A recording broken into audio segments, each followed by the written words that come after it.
The illusion of partnership. I stood at the base of the steps leading to the jet, the hum of the engines filling the air, the scent of burning fuel thick in my nostrils. The sun was setting behind the tarmac, casting long shadows, and yet all I could focus on was my wife, my own wife, standing at the top of the stairs, arms crossed, gaze colder than I had ever seen it. "Only family is allowed," she said. The words didn't hit immediately. They hovered in the air for a moment, as if they needed time to process, to sink their claws into my chest. I laughed, not out of amusement, but out of sheer disbelief. "That's a joke, right?" She didn't flinch, didn't even blink, just tilted her head slightly, impatient. "You're not on the list. Only board members and family are invited to this trip." Board members, family, I clenched my jaw. "And what exactly am I, Sophia?" She sighed, exasperated, like I was some clueless intern. Not the man who built her empire with his own 2 hands. "Look, you knew this was a strategic business retreat. There's no point in making this personal. No point." I took a slow, deliberate step back, scanning the faces already seated inside. The company I built, the product I created, the team I personally trained, and yet I was the outsider. "Understood," I said, my voice even. I refused to give her the satisfaction of seeing me react. I refused to let her think she had the power to break me. Her assistant stepped forward, already motioning to security, as if I was some nobody loitering on the runway. The sheer audacity of it almost made me laugh again. I took another step back, watching as the jet doors sealed shut, as the engines roared to life, as my wife, my supposed partner, took off without me. I stood there watching as the jet shrank into the horizon. My reflection in the glass windows of the terminal showed a man I barely recognized. A man who had given everything and was left with nothing. No, that wasn't true. She thought she had erased me from her success. She had just made the biggest mistake of her life. Because if she wanted me gone, if she truly wanted to wipe away my presence from the empire we built together, then I would do something even better. I would erase her empire entirely. The beginning of us. I remember the first time I saw Sophia. She wasn't the woman she is today. Polished, ruthless, sitting atop an empire that bore my fingerprints, but none of my name. No, back then she was scrappy, fighting tooth and nail to keep her failing tech startup from crashing into the abyss of forgotten ideas. I had heard about her before I met her. She had a reputation in the industry not for innovation, but for her ability to sell a vision. Investors loved her because she had the confidence of someone who belonged in boardrooms, even if she didn't fully understand the technology she was pitching. And that's where she was struggling.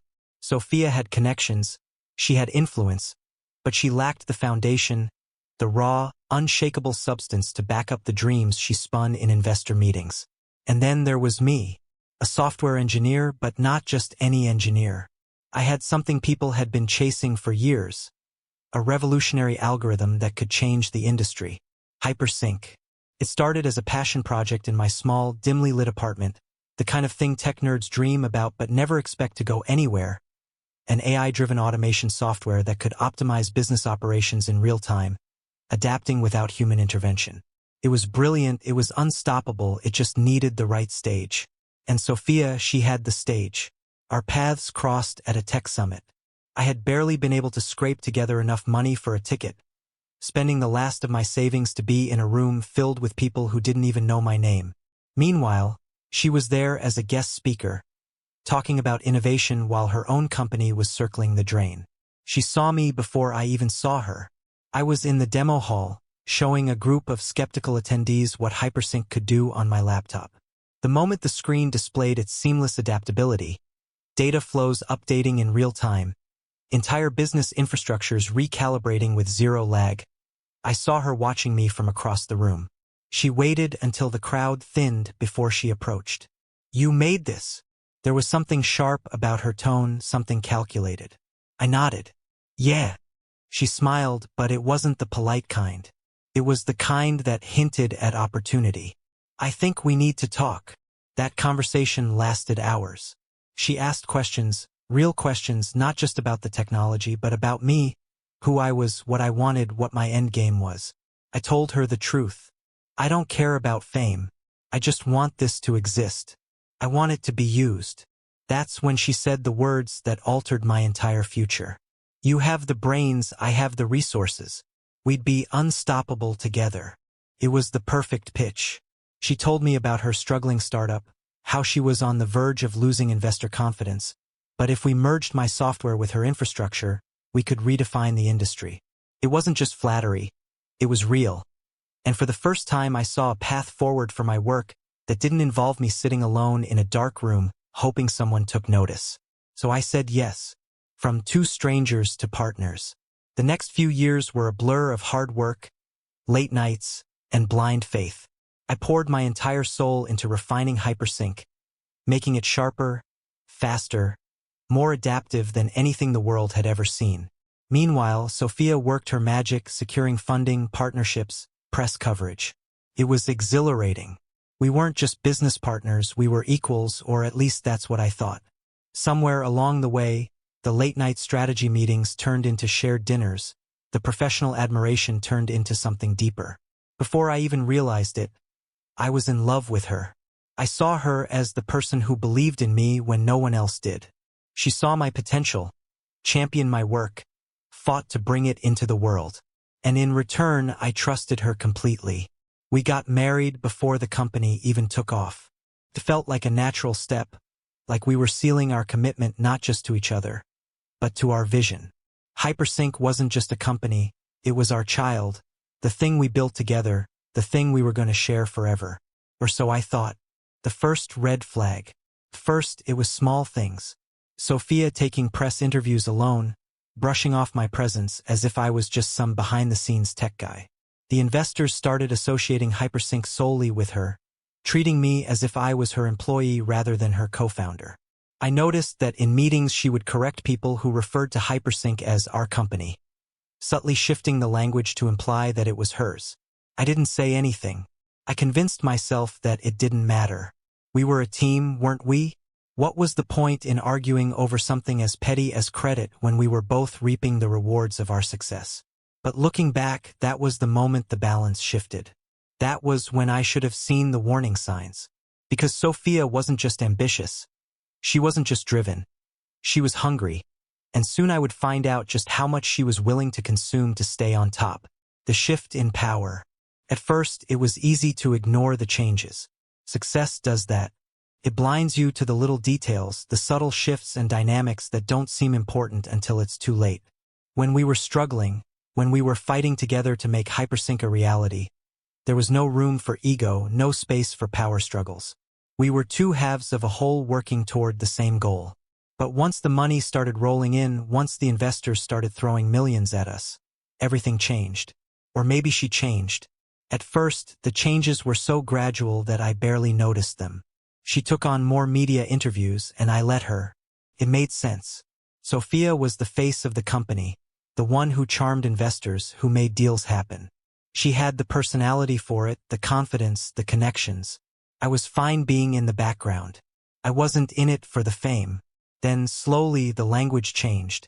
At board meetings, she stopped referring to our company. It became her company. Hypersync is a product of my vision, she'd say. When I started this company, I knew we were going to revolutionize the industry. I'd sit there forcing a smile, nodding, convincing myself that the wording didn't matter, that she didn't really mean it that way. But it wasn't just words. She started making executive decisions without me. A major partnership with a government agency I found out through a press release. A new expansion strategy that shifted focus away from my original vision. She discussed it with the board before consulting me.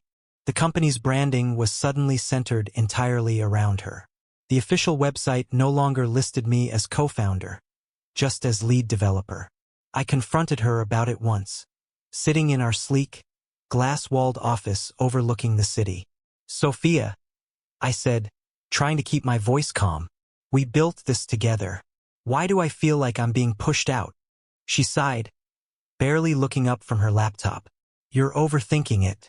Investors like a strong leader, someone they can rally behind. The public likes a face they can recognize. We both know you're not comfortable with that. I frowned. That's not the point. The point is you're erasing me from the story. She laughed, shaking her head. Don't be dramatic. Everyone knows you're a part of this. That was a lie. The world didn't know because she had made sure of it. The biggest mistake of my life. Then came the share transfer. Sophia called it a strategic move. We need to consolidate our power, she had said, lounging on the couch in our penthouse, sipping wine like we weren't talking about the future of my life's work. The board thinks it would be more stable if all major shares were under one name. Less legal complications, fewer risks when making bold moves. I frowned, my gut twisting. What risks? She waved a hand dismissively. Nothing serious. Just a formality, really. It won't change anything between us. What's yours is mine, and what's mine is yours. I should have seen it. I should have questioned why she was suddenly so eager to merge everything into her control. But I didn't because I trusted her, because I was a fool. And so I signed the documents. I signed away my stake in the company, my official ownership, my control. Sophia smiled as she kissed me on the cheek. See? We're a team. This just makes things cleaner. I remember holding the pen a moment too long before setting it down. Something in the back of my mind told me I had just made the biggest mistake of my life. The unraveling. After that, everything spiraled faster than I could stop it. Sophia grew bolder. She started hosting exclusive executive meetings that I wasn't invited to. When I asked her about them, she shrugged. It's just business strategy. You don't like boardroom politics anyway. The next week, I found out that my personal projects within the company were being reassigned to new leads. My teams were being told to report to her directly. Then came the final blow. The company was preparing for a massive global expansion, an event that would be the biggest milestone in Hypersync history. I should have been front and center, should have been one of the key people leading the charge. Instead, Sophia scheduled a private jet trip for the board, an exclusive strategy retreat. I wasn't invited. I only found out when I saw the itinerary sitting on her desk. I confronted her. You didn't even tell me about this trip. She barely looked up. I didn't think you'd be interested. It's more of a PR move than anything. You've always hated that stuff. I stared at her, the realization settling like a weight in my chest. I co-founded this company, Sophia. She sighed, clearly bored with my objections. Yes, and you'll still be here when we get back. What's the big deal? The big deal was that she had made it perfectly clear where I stood. The big deal was that she had already decided I was expendable. I clenched my fists. I gave up everything for this company. For you. Finally, she looked up, but there was no regret in her eyes, no hesitation, just a cool, detached confidence. And it's appreciated, she said. But things evolve. You can't take this personally. The beginning of my revenge. That was the moment it all crystallized. The moment I stopped fooling myself. She wasn't my partner anymore. She wasn't my wife. She was my enemy, and soon she would realize just how much damage I could do. The betrayal in the sky. The moment I stepped onto the tarmac, I felt it, that strange, hollow sensation in my gut, the one that told me something wasn't right even before I had a reason to confirm it. It was the same feeling I had the day I signed over my shares to Sophia, the same quiet whisper of something shifting beneath my feet. Only this time I wouldn't ignore it. I walked toward the jet, the heat of the engines pulsing through the air. I could already see the others boarding. Executives, board members, a few of the senior engineers I had personally mentored, people I had built this empire with. It was supposed to be a celebration, the company's biggest expansion yet. A milestone that should have belonged to both of us. But the moment I reached the bottom of the stairs, she was there, standing at the top, arms folded, looking down at me with something unreadable in her expression. I frowned. You coming down? She didn't move. Instead, she gave me a small, cool smile and said words that I would never forget. Only family is allowed. Took a second to register, a second too long. I let out a short laugh because surely this was a joke. What? But she didn't laugh with me. She didn't even blink. You're not on the list, she said, her voice even. It's a private retreat. strictly for board members and family. Something in my chest turned to ice. The company I built, the product I created, the legacy I poured my life into, and I wasn't even considered part of it anymore. I looked at the others already inside, people who used to answer to me, who once called me their mentor, their leader. Some of them wouldn't even meet my eyes, and I knew then they had known about this, they had all known. I took a slow step back, scanning her face for any hint of regret, any sign that she was second-guessing herself. There was none. "You're serious?" I said quietly. She sighed. "This isn't personal. The board just thought it would be best if we moved forward with a more streamlined leadership structure." A more streamlined leadership structure. I wanted to ask her when she had decided to become the enemy, when exactly she had gone from being my partner to being the person who had engineered my removal from my own company. But I didn't because I already knew. The moment everything changed, I could have fought it, could have argued, could have demanded she tell me the real reason she was doing this. But I didn't because in that moment, standing at the base of that jet, feeling the heat of the sun on my face, hearing the distant hum of engines ready to take off without me, I saw the bigger picture. This wasn't just a business trip, it was a statement, a declaration. Sophia wasn't just excluding me from this trip, she was excluding me from everything. She was rewriting history, erasing my name, making it so that when the story of Hypersync was told, I was nothing more than a footnote in her success. And if I fought her here, if I made a scene, if I begged, then I would be exactly what she wanted me to be, a desperate man clinging to something that was no longer his. So I made a decision. I took a slow, measured breath, forcing my pulse to steady, and then I stepped back. I nodded once, keeping my voice even. "Understood."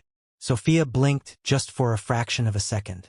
She had expected me to react differently, expected me to fight, to argue, to beg for my place. But I wouldn't give her the satisfaction. Instead, I turned away, walked off the tarmac, and listened as the engines roared to life behind me. I didn't look back, not when the wheels lifted off the ground, not when the jet disappeared into the sky, not when my entire world was supposedly leaving without me. Because she thought she had won. She thought she had finally cut me out completely. She had no idea she had just handed me the ultimate revenge. The birth of my plan. By the time I reached my car, my mind was already working. Sophia had spent years convincing herself that she was untouchable, that she was the true mastermind behind Hypersync, that I was just a technical footnote in her empire. And because of that, she had made a fatal mistake. She had forgotten who built this company from the ground up.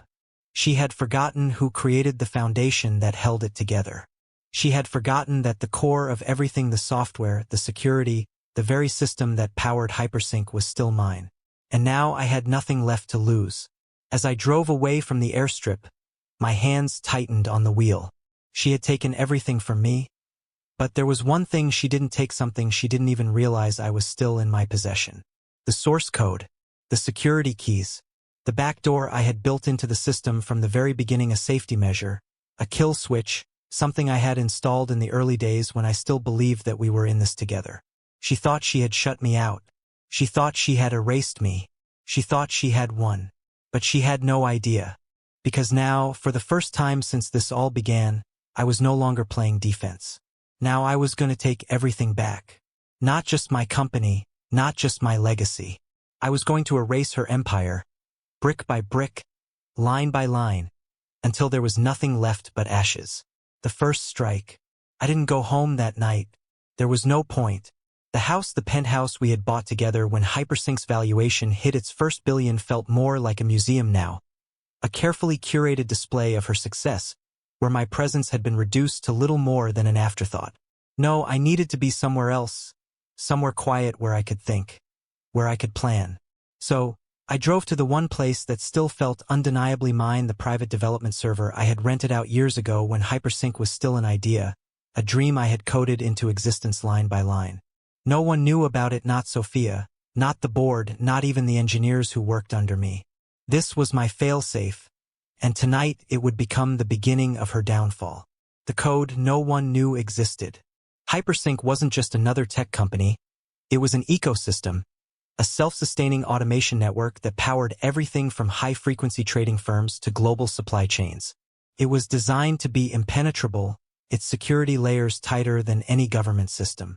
But there was one flaw, a flaw I had built in from the very beginning. Back when Sophia and I were still partners, when I still believed in us, I had written a private failsafe into the source code not as an act of paranoia, but as a safety measure, a way to reclaim control if anything ever went wrong. It was buried deep, hidden beneath layers of encrypted pathways, masked as an unassuming, rarely accessed subroutine. To anyone else, it looked like a dormant function, a harmless fragment of forgotten code. But to me, it was a kill switch, the first move. I logged in, the familiarity of the interface, the blinking cursor, the silent hum of a system waiting for input. It all felt like stepping into my true home. She thought she had locked me out of my own empire, but she was wrong.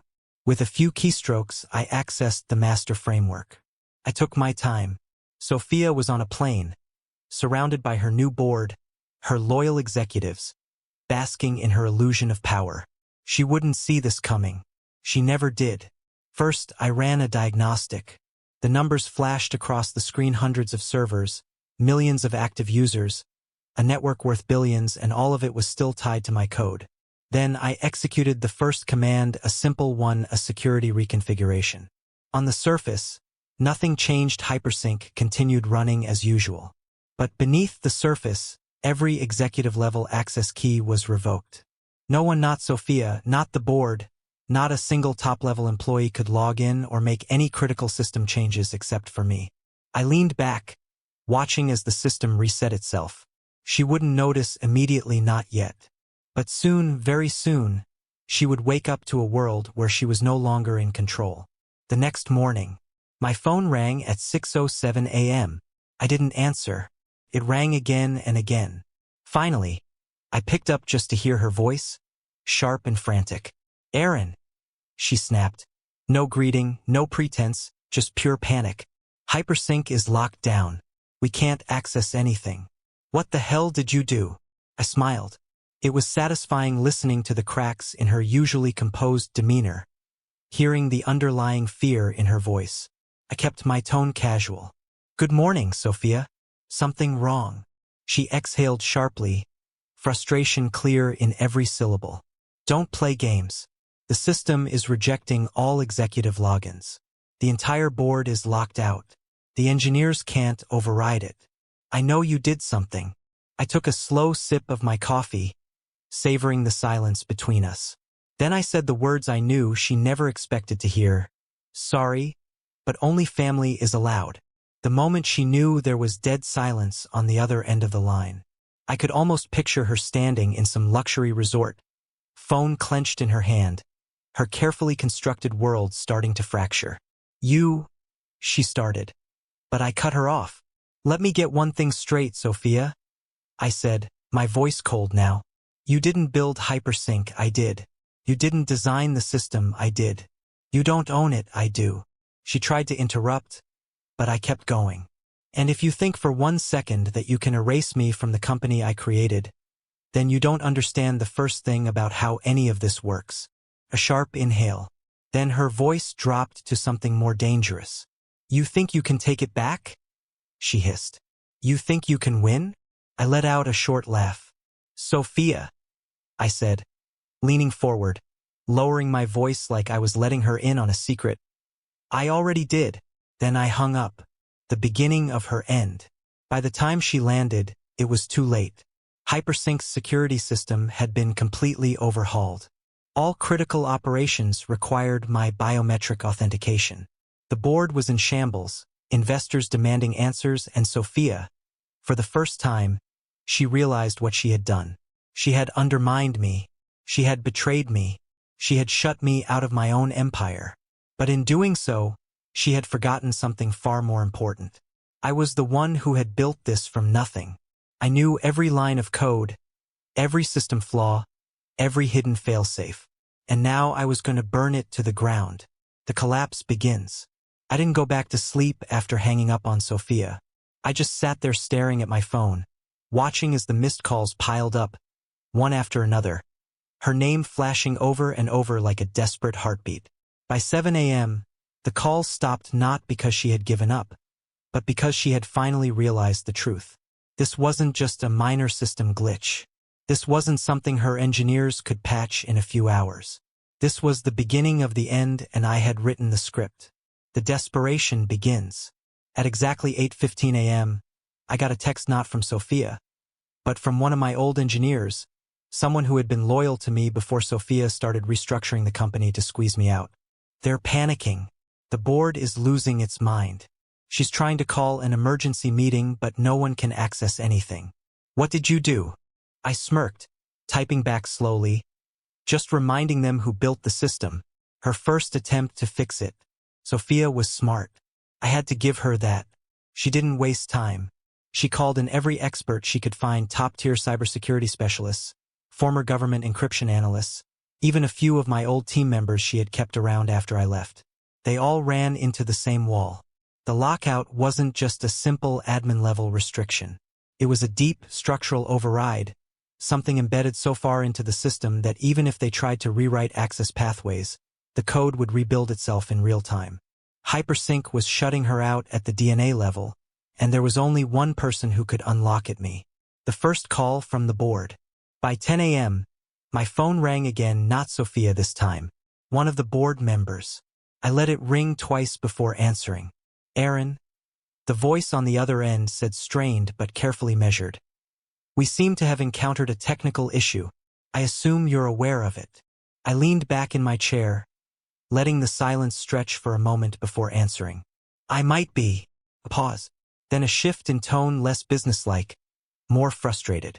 What the hell are you playing at? The entire company is on lockdown.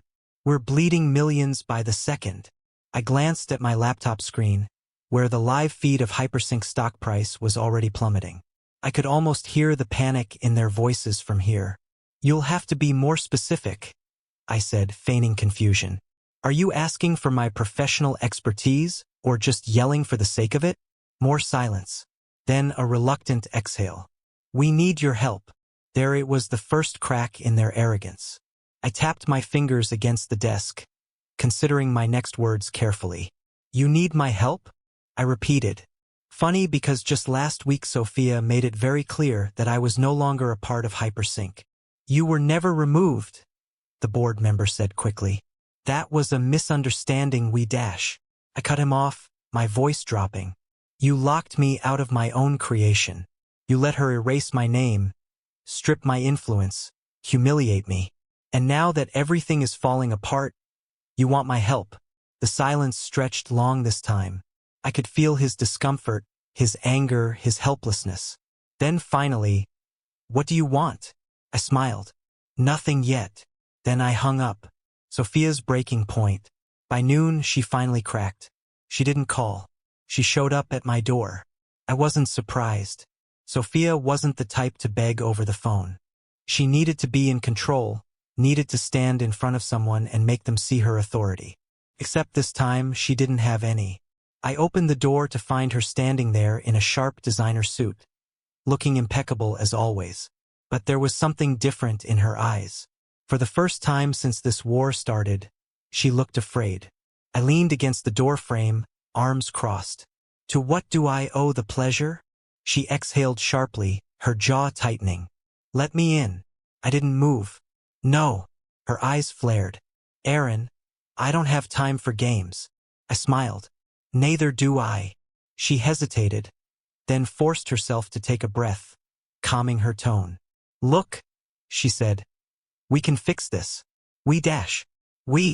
I echoed, raising an eyebrow. Last time I checked, there was no we anymore. You made sure of that. Her lips pressed together. I made a mistake. I laughed, a real sharp laugh. Oh, now it's a mistake when you left me standing on the tarmac like an outsider. When you let your board replace me. When you stole everything I built and acted like I never existed. Her fingers curled into fists at her sides. I did what I had to do for the company. Then do what you do best, Sophia, I said. Talk your way out of this. Convince the board you've got it all under control. Because as far as I'm concerned, this isn't my problem anymore. Her breath hitched just for a second. She was losing control. I stepped forward, lowering my voice to something almost dangerous. Hypersync was mine before it was ever yours. I said. And now you don't own it anymore. You can't do this, she whispered. This is my life, Aaron. I tilted my head. Funny. You didn't care about that when you erased my life from the company. She swallowed hard.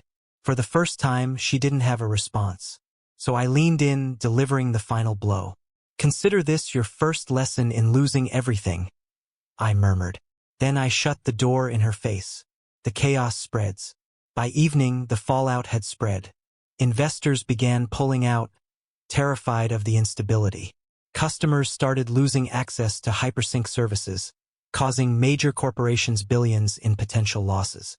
News outlets began reporting on the crisis inside Hypersync, hinting at an internal sabotage. And Sophia, she had no way out, because the only person who could fix it was me, and I had no intention of saving her. I was only getting started. The company in freefall. I woke up the next morning to chaos not my own, hers. Sophia's empire, the one she had spent years crafting while erasing my name from it, was burning to the ground, and she knew it. The first thing I did was check the stock reports. Hypersync had dropped another 30% overnight. By now, it wasn't just investors panicking. The companies that relied on Hypersync's AI were starting to feel the impact. Logistics networks were failing, banking systems were glitching, AI-driven trading firms were hemorrhaging millions because they couldn't access the software's real-time market predictions. And through it all, I sat back sipping my coffee, watching the world slowly realize the truth. Hypersync wasn't Sophia's creation. It was mine. And without me, it was collapsing. The board's last-ditch effort. By mid-morning, my phone rang again. The board. Not Sophia this time. They must have finally realized that she wasn't in control anymore. I let it ring a few times before answering. Gentlemen, I said smoothly. To what do I owe the pleasure? We need to talk, came the clipped response. This has gone on long enough. I smiled. Has it? You're going to kill the company. Another voice snapped. Do you have any idea how many billions are at stake? We can negotiate, but this dash. I cut him off. Funny. No one cared about my stake when you all let Sophia push me out. So why should I care now? Silence. Then the voice softened. Look, whatever personal grievances you have against Sophia, we can fix it. Just restore access to the system and we dash. I chuckled. You think this is about grievances? They didn't get it. They still thought this was just about revenge, about me throwing a tantrum because I got left out of a boardroom. They didn't understand that I wasn't fighting for my place back in the company. I was tearing it apart from the inside out. You had your chance, I said, my tone calm but firm. You chose your side. Now you get to watch what happens next. Then I hung up. Sophia's desperation grows. By noon, my apartment intercom buzzed. I didn't even have to check to know who it was. Sophia. She was running out of options, and I was the only person left who could stop the bleeding. I took my time opening the door, let her stew in her own panic for a few extra seconds. When I finally let her in, she didn't even waste time pretending to be composed. Her usual confidence, the steel-spined, ice-veined presence she carried in boardrooms was gone. Her hair was slightly out of place, her breathing was too sharp, and her eyes, they weren't angry. They weren't even furious. They were scared. We need to fix this, she said immediately, stepping into my apartment like she still had authority over me. I leaned against the counter, arms crossed. Fix what? She exhaled sharply, dragging a hand through her hair. Hypersync the system. Whatever you did, you need to undo it. Why would I do that? Her jaw clenched. Because the entire company is falling apart. This is bigger than just you and me, Aaron. If you keep this up, Hypersync will be finished. I gave her a slow, measured look. Good. Her breath hitched just a little, enough for me to see the moment it truly hit her. I wasn't bluffing. I wasn't waiting for a deal, a payout, or an apology. I was watching her empire collapse and enjoying every second of it. The reality of her situation. You don't understand, she said, trying to recalculate, trying to find the right leverage to regain control. This is going to cost you too. Your name is still tied to Hypersync. Your reputation dash. My reputation? I interrupted, laughing. You mean the one you spent years burying, The one you erased from every press release, every article, every award you took credit for? She flinched. I took a step forward, lowering my voice. I don't care about Hypersync anymore, Sophia. I care about watching you lose everything you stole from me. Her lips parted, but no words came because now, for the first time, she truly understood. This wasn't about business, this wasn't about the board or the company or the stock price. This was personal and there was no fixing it. The last attempt. She swallowed visibly, forcing herself to soften. Aaron, she said, her voice lowering, trying to sound like the woman I once loved. We built this together. You don't have to destroy it. We can start over, we can dash. I smiled. No, Sophia. Her mouth snapped shut. I stepped closer until there was barely any space between us and said the words that finally broke her. You already did that, I whispered. The moment you looked me in the eye and told me I wasn't family anymore. Tears burned in her eyes, real ones. I had seen Sophia fake cry in business meetings before. I had watched her manipulate emotions like a master chess player. But this was real. She knew it was over. I stepped back, keeping my expression neutral. You should go, I said simply. Her breath shuddered. Then, without another word, she turned and walked out. The chaos spreads.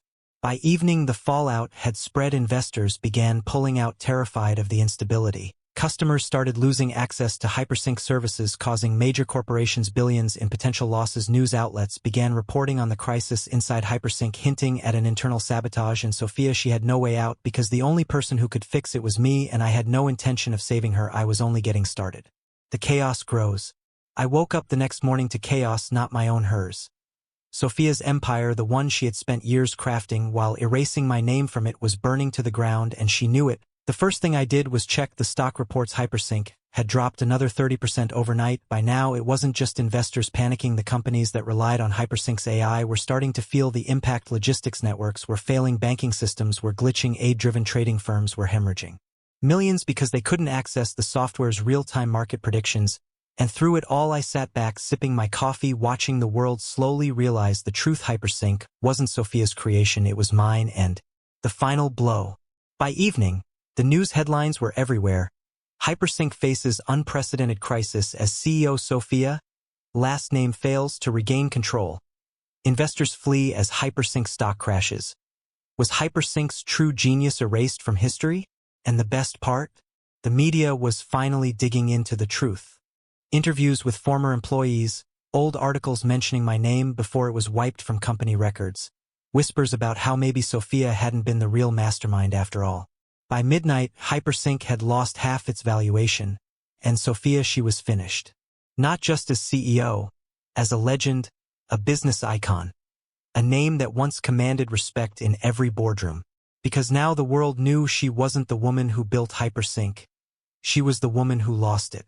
And I was the man who made it happen. The final blow again. The morning after Sophia walked out of my apartment, the world had already shifted. Her empire was crumbling in real time, and this time there was no coming back. I watched the news unfold over a cup of coffee.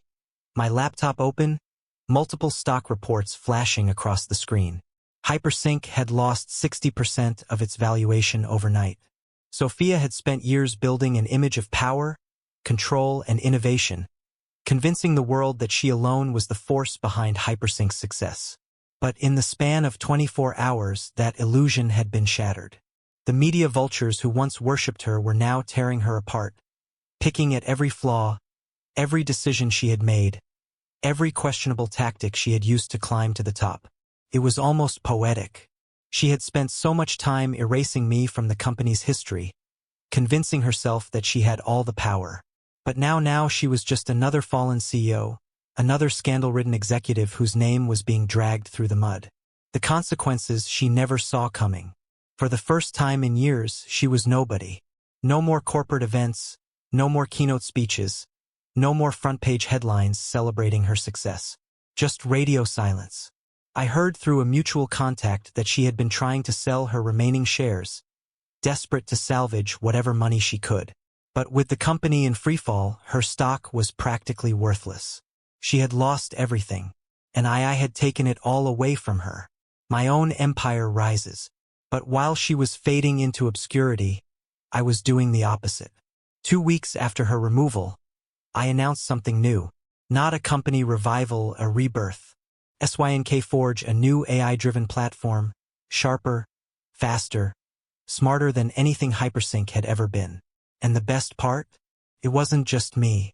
I had spent the past few weeks reaching out to every loyal team member. Sophia had discarded the developers, the engineers, the real minds behind the software, the people she had undervalued and overlooked. And they had all come back to me. Not for money, not for status, for revenge.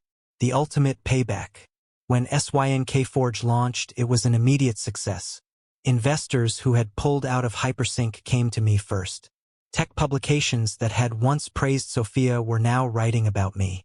The same reporters who had celebrated her rise were now calling me the true genius behind it all.